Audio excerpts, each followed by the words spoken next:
When it comes to nutrition, fat is a loaded word.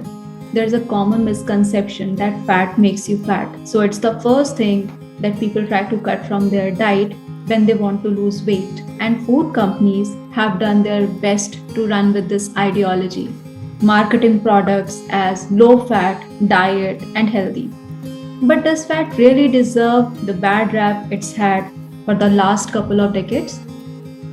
To understand this, we first need to understand what fat really is. What is fat? At a chemical level, fats are carbon atoms bonded with hydrogen atoms. But the structure of these atoms varies depending on the type of fat. You may have heard the terms saturated fat and unsaturated fat being used often in nutrition discourse. These are the two broad categories of fats found in your food. You may also have heard about the term trans fats, which is found in processed food. But what's the difference? Saturated fats remain solid or thick at room temperature. Think ghee or coconut oil. It is denser than unsaturated fats and should be consumed in smaller amounts. Other examples include some meats, dairy products, baked goods, chocolates, deep fried, and processed food. Unsaturated fats, known as good fats. These are liquid at room temperature and are often found in plants and plant byproducts. Most essential fatty acids like omega 3 and omega 6, which help regulate a myriad of functions from blood pressure to inflammatory responses, are also unsaturated fats. Avocado, nuts, seeds, nut butters, vegetable oils such as olive oil, canola oil, sunflower oil, etc., are sources of good fats. Trans fat. It is a man made product that mimics the property of saturated fats through a process called hydrogenation. A well known hydrogenated vegetable oil is vanaspati, margarine, or dalda. This is what nutritionists consider bad fat. Because it is processed, its nutritional value is significantly lower than the fats found in the natural foods. This makes it a high risk factor for cardiovascular issues and a buildup in cholesterol. In a nutshell, not all fats are bad. However, as you can see, not all fats are created equal. While we can enjoy many natural fats in moderation, we need to avoid trans fats as much as possible or run the risk of developing serious health issues. What is cholesterol then? And what does it have to do with fat? We often hear the words cholesterol and fats go hand in hand to the extent that many use the words interchangeably. While cholesterol and fats are not the same, the fats you consume can affect your cholesterol. To understand the link between the two, let's first understand what cholesterol is and how it can affect us. Cholesterol is a waxy substance produced by liver, also available to our body through the food we eat. There are two kinds of cholesterol. Number one, high density lipoproteins, HDL, also known as good cholesterol, works as cleansing agent in the bloodstream. It can clear plaque buildup and even work as a protection against heart disease and stroke. Natural sources of good fats or unsaturated fats such as seeds and nuts can help increase the HDL. Number two, low density lipoproteins, LDL, commonly known as bad cholesterol, is more dangerous and can clog your arteries if it builds up in your body. Processed foods that are high in trans fats and refined ingredients can increase the amount of LDL and triglycerides in your system, leading to health complication and inflammation.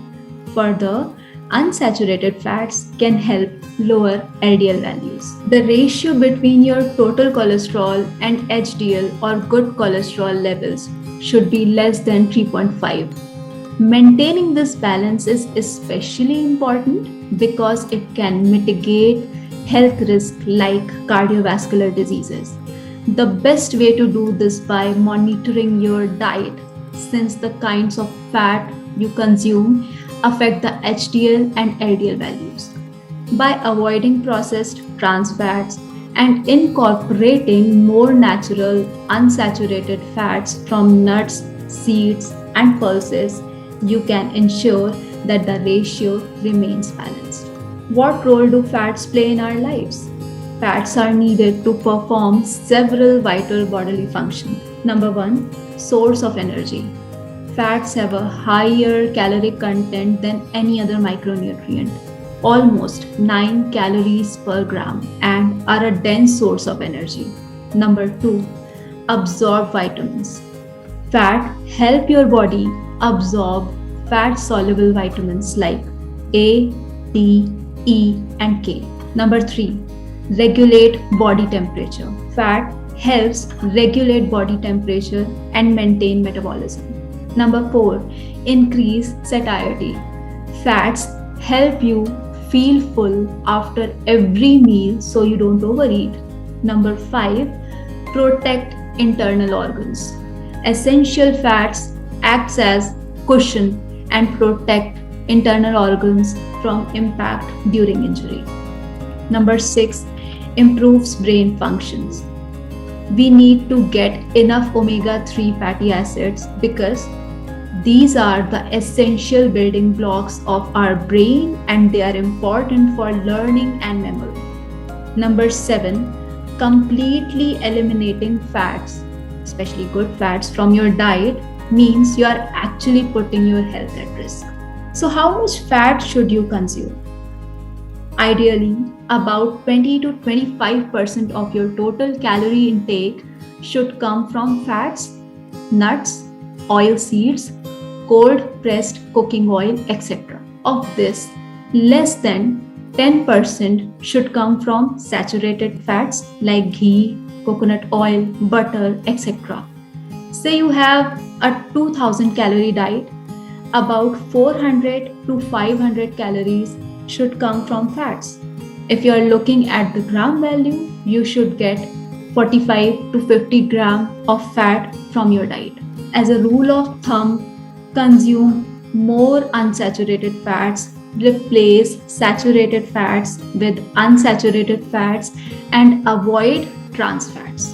What's the best way to incorporate good fats in your diet? Here are some things to keep in mind to ensure you are doing the best for your body. Meat, fish, poultry, dairy have a higher saturated fat content than plant products. So try and get most of your fat from plant sources like nuts, seeds, pulses, avocados, for example.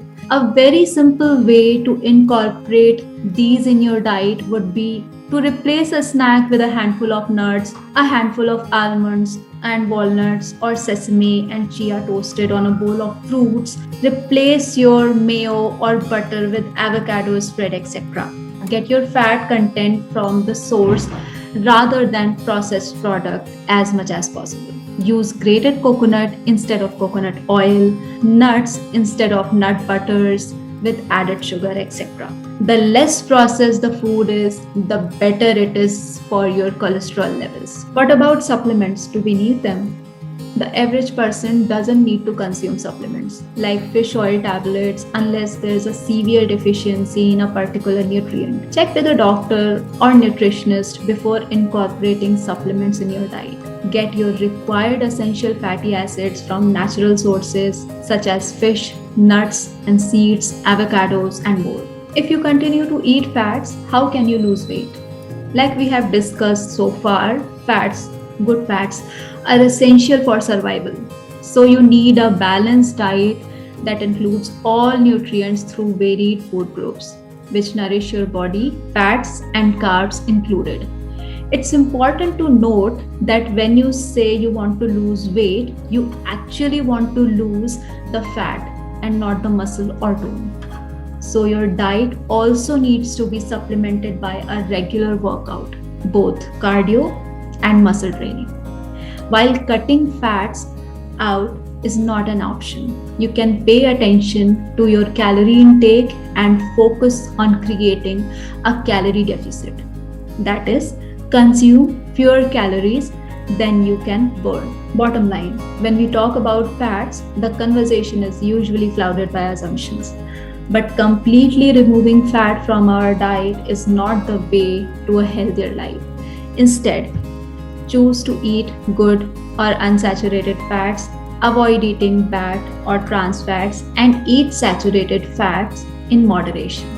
So let's show a little more love to this controversial macronutrient and learn how to better incorporate it into our lives.